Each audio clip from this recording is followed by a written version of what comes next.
lui đời gieo ye bầu đi mẹ lâu rai ye Christa sẽ lu tàu lu be Christian để bé tình cùng rai ye trong lu đó nhưng yêu gu ba ye để ri ba tùy lệ tình hoàng sẽ lu gầy mẹ khi ba bé cùng ba rai mẹ gu khi ba sẽ tu na du ba sẽ bằng đi lâu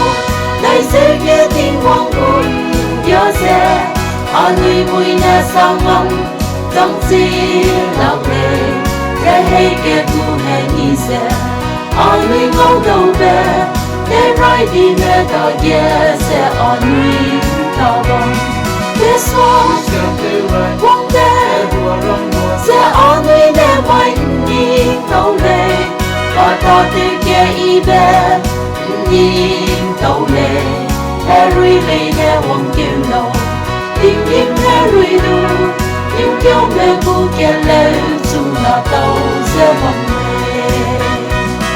im lòng nuôi lu rò mẹ bầu lệ tôi kia cô tùy riêng lâu ông mẹ cùng sẽ tùy răng kia tùy tình coi hay tùy y lặng lệ tùy răng tê xuống y kia lúa lui y lệ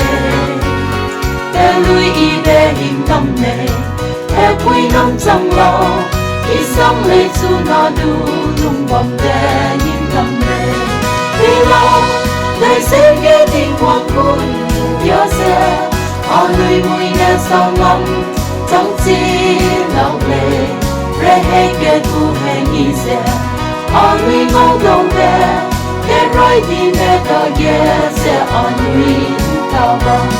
để xóa quốc mẹ sẽ lui nè mạnh nhìn tàu lệ và ta từ kia y bé nhìn tàu lệ Harry lệ nè hoàng kêu lâu tình im Harry lu nhưng kêu mẹ cô kia lệ dù là tàu sẽ bằng lệ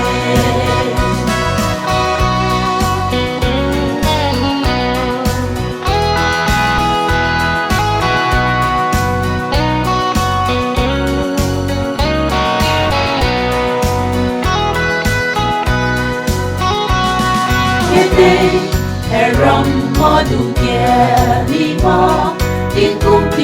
sim na anga mi se benui te rai di mesen ni rim me benui ga di mesine ke sen nim tau dai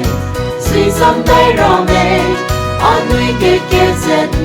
ya se sui sam bam ke Hello đời sẽ ghé tình hoàng quân nhớ sẽ lui mùi nè sao ngắm trong chi lòng lệ rê hay kẻ tu hay nhị sẽ lui ngâu đầu bé để rai đi mẹ ta ye sẽ lui ta bằng để xóa quốc bé sẽ lui nè mạnh nhìn tàu lệ và ta từ kia y bé nhìn tàu lệ Harry lệ nè hoàng kêu lâu tình im Harry lu nhưng kêu mẹ cô kia lệ dù là tàu sẽ bằng mẹ để xóa quăng bé sẽ lui nè mạnh nhìn tàu lệ và ta từ kia y bé nhìn tàu lệ Harry lệ nè hoàng kêu lâu tình im Harry lu nhưng kêu mẹ cô kia lệ dù là tàu sẽ bằng